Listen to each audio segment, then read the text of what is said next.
anhu qala, daripada Abu Hurairah juga. Banyak Abu Hurairah riwayat hadis ni.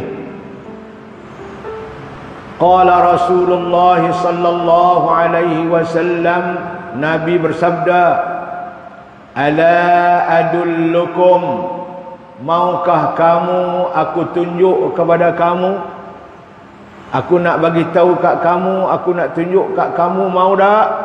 Ala ma yamhullahu bihil khataya, aku tunjuk kepada kamu ibadat-ibadat yang Allah akan hapuskan dengannya akan segala dosa.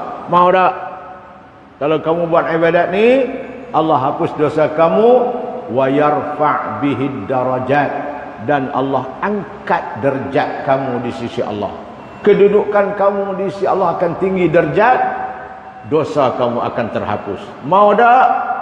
Jawabnya maulah. Apa dia ya Rasulullah?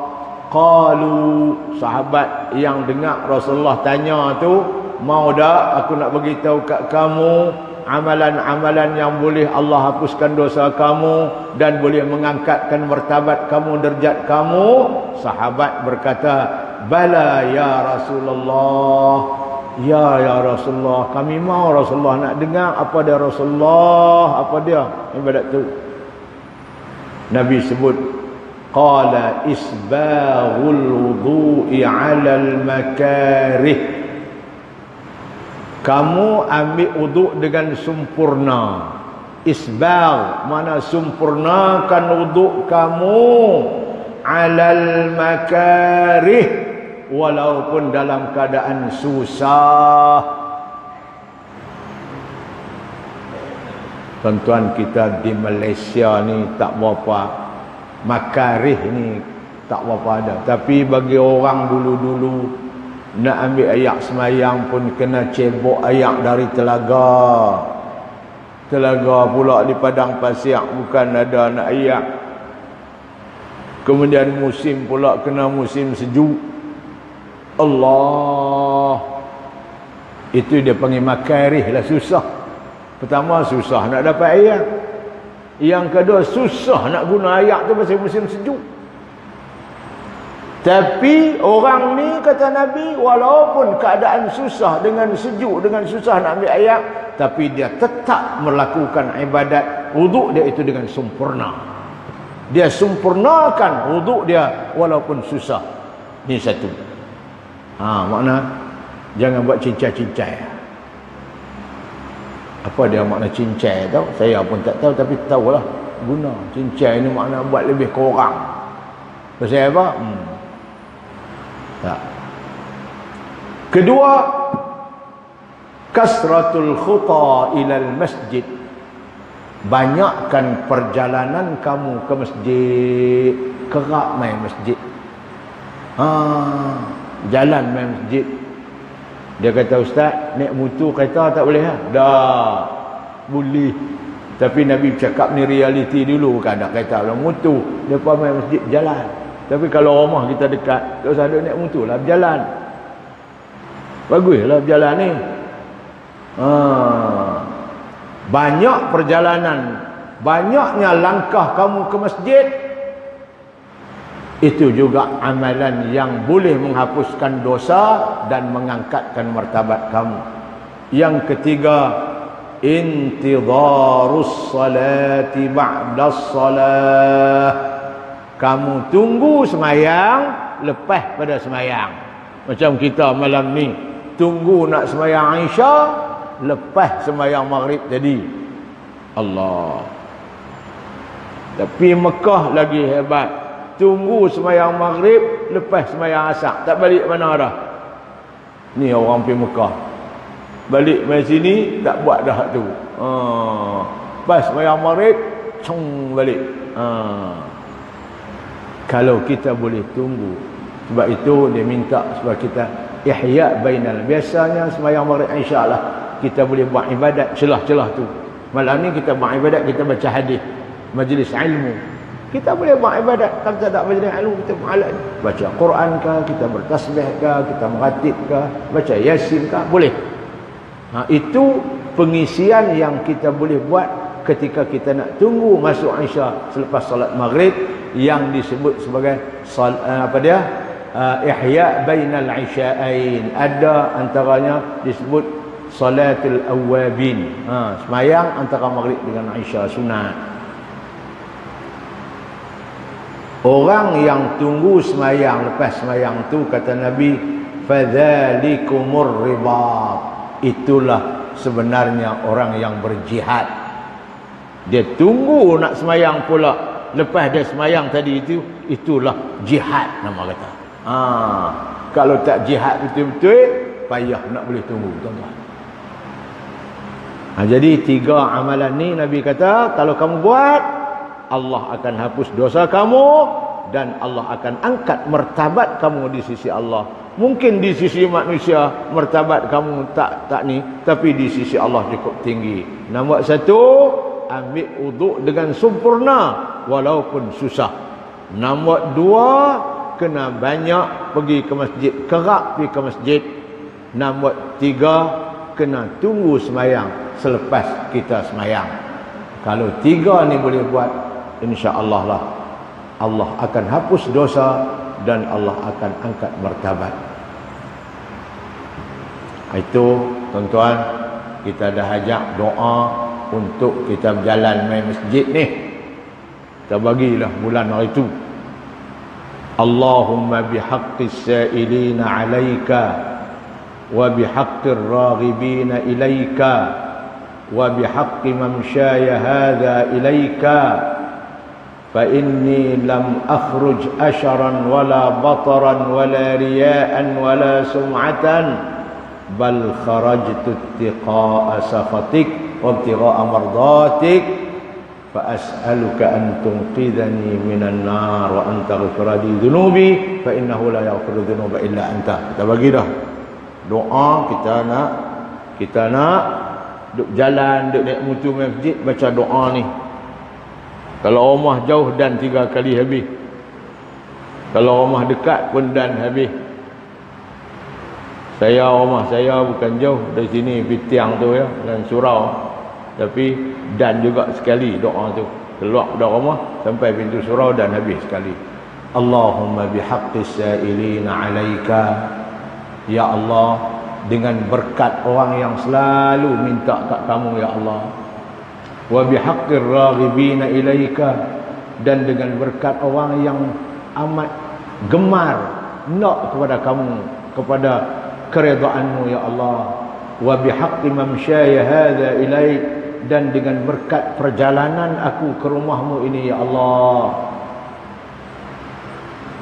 Fa inni lam akhruj asharan wala bataran, sesungguhnya aku keluar ke rumahmu ini bukan kerana sombong bongkak, wala riya'an wala sum'atan, bukan kerana nak menunjuk ke orang, bukan nak kerana bagi orang tahu ya Allah.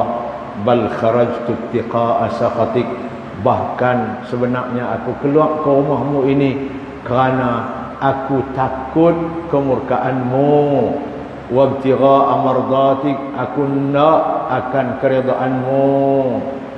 Fa as'aluka an tunqidhani minan nar, aku minta supaya engkau lepaskan aku daripada azab neraka. Wa an taghfira li dhunubi, dan supaya engkau mengampunkan dosaku. Fa innahu la yaghfiru dhunuba illa anta, tiada Tuhan yang tiada siapa yang boleh mengampunkan dosa melainkan engkau sahaja ya Allah. Ini doa yang Nabi ajak kita setiap kali kita keluar rumah nak pergi masjid. Perjalanan kita itu ada nilai di sisi Allah. Tuan-tuan kena hafal lah, kita bagi dah hari itu.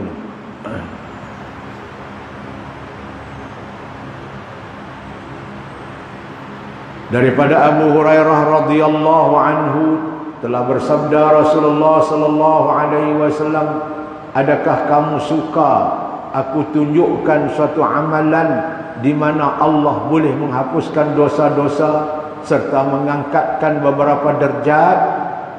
Mereka berkata, sahabat Nabi kata, setuju ya Rasulullah, setuju. Apa dia? Wahai Rasulullah, sabda Rasulullah, menyempurnakan wuduk dalam keadaan susah, 1, dan membanyakkan langkah ke masjid, 2, serta menunggu semayang untuk berjamaah. Demikian itulah yang dikatakan ar-ribat, perjuangan. Seorang itu adalah dikehendaki berwuduk dengan sempurna, rajin ke masjid dan sentiasa menunggu waktu semayang serta berjamaah, nescaya Allah akan menghapuskan dosa-dosanya yang dosa-dosa kecil serta ditinggikan derajatnya di sisi Allah.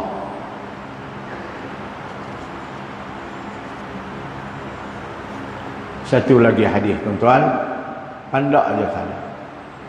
An Abi Musa al-Ash'ari, daripada Abu Musa Ash'ari, ini seorang sahabat Nabi, asalnya orang Yaman dia ni, sahabat Nabi. Suara dia sedap baca Quran, Nabi suka dengar dia baca Quran, suara dia merdu.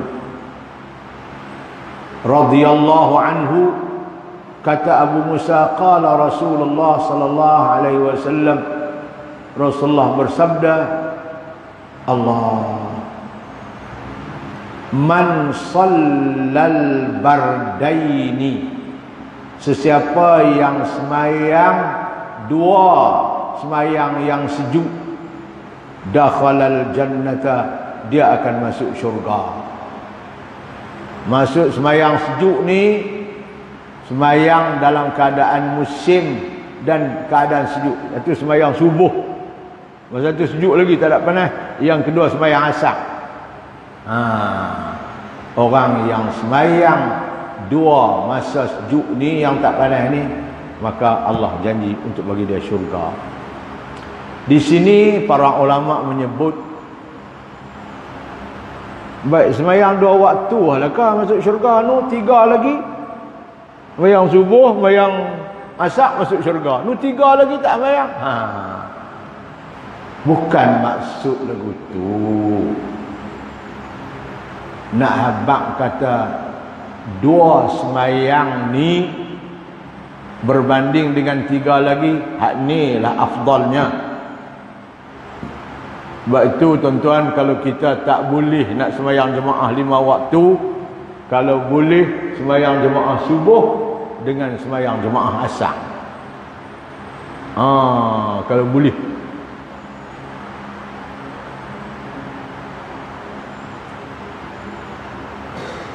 Ini bukan berarti salat lain dia tidak lakukan. Bukan kata dia sembahyang subuh dengan asar aja masuk syurga, sembahyang lain tak payah buat. Bukan arti lagu tu. Jangan faham lagu tu. Hak lain pun dia buat. Tapi di sini disebut asar dengan subuh pasal apa? Disebut dua salat ini, subuh dengan asar, kerana dua sebab. Kerana kedua-dua solat ini amat mencabar. Solat subuh dicabar dengan tidur. Tidur segan nak bangkit. Apabila kita bangkit juga sembahyang subuh, sebab itu dia sebut sembahyang subuh. Sembahyang maghrib tak tercabar tuan-tuan. Sembahyang zuhur tak tercabar. Sembahyang isya tak tercabar. Yang tercabar sembahyang subuh. Nak bangkit tidur. Solat asar pula dicabar dengan kesibukan kerja. Masa tu pun tengah syok kerja ni. Tiba-tiba nak kena berhenti sembahyang asar. Menyaga pun masa tu tengah laku. Jadi disebutkan dua sembahyang ni sebab dua sembahyang ini masa yang amat mencabar kita. Bukan berarti sembahyang lain tak payah buat. Yang kedua tuan-tuan, kerana pada awal Islam sebelum Isra' Mi'raj diperlukan 2 rakaat pagi dan 2 rakaat petang. Sebelum Isra' Mi'raj, Nabi diperlukan sembahyang subuh 2 rakaat, sembahyang asar pun 2 rakaat juga. 4 rakaatnya sehari semalam. Sebab itu dia sebut ni, sembahyang asar dengan subuh ni, pasal inilah 2 sembahyang dia yang disyariatkan kepada Nabi sebelum Nabi Isra' Mi'raj. Lepas Nabi Isra' Mi'raj baru sembahyang 5 waktu. Dulu 2 waktu saja. Subuh dengan asar. Asar pun bukan 4, asar 2 saja. Subuh pun 2. Disebut di dalam kitab syarah hadis ni. Kerana pada awal Islam sebelum Isra' Mi'raj diperlukan 2 rakaat pagi dan 2 rakaat asar.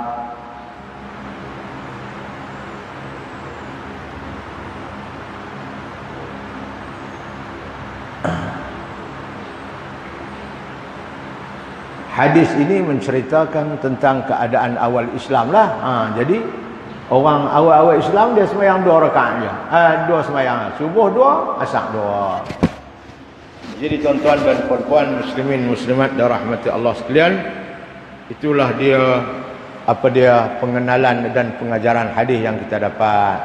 Sebab sembahyang kita 2 waktu ni amat mencabar dan dia merupakan sembahyang yang diperlukan oleh Allah kepada Nabi dan kepada umatnya di awal-awal Islam sebelum Nabi naik Isra' Mi'raj. Nabi naik Isra' Mi'raj setelah Nabi diutuskan menjadi Rasul 11 tahun.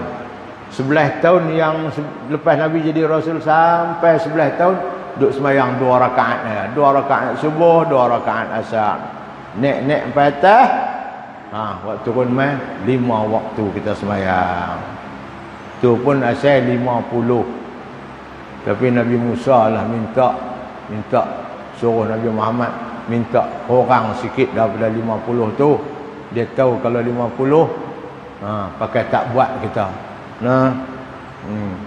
Akhirnya Allah kurang sampai 5 waktu. Hadis riwayat Imam Bukhari, Imam Muslim ada cerita sampai 5 waktu. Kemudian Nabi Musa kata, cuba pergi minta korang sikit lagi, boleh tak? Nabi Muhammad jawab balik, innistahyaitu mir rabbi. Saya malu dah nak jumpa Allah Musa. Daripada 50 korang sampai tinggal 5, nak pergi minta korang lagi. Tak ada muka dah, malu. Kita duduk syarah lagu tu, dia duduk dengar Kok Joh, dia kata, duk malu buat apa? Cuba minta ni. Kalau korang habis tinggal satu waktu tak kesyok.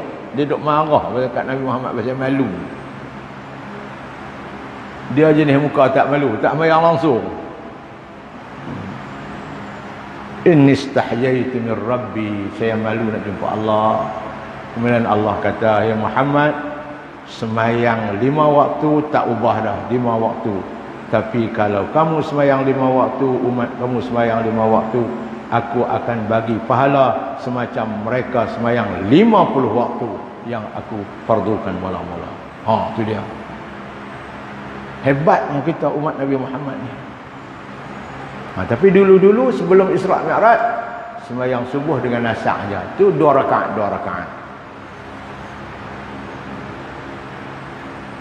Daripada Abu Musa radhiyallahu anhu katanya Rasulullah sallallahu alaihi wasallam telah bersabda, siapa yang mengerjakan 2 sembahyang sejuk, mana masa-masa tu masa dah sejuk tak ada panas, iaitu subuh dan asar, Allah Subhanahu wa taala akan masukkannya ke dalam syurga. Tunaikanlah 2 waktu subuh dan asar dengan sempurna dan tepat pada waktunya. Kerana 2 sembahyang ini biasanya berat dilakukan oleh seorang. Oleh sebab itu Allah menyediakan ganjaran yang besar.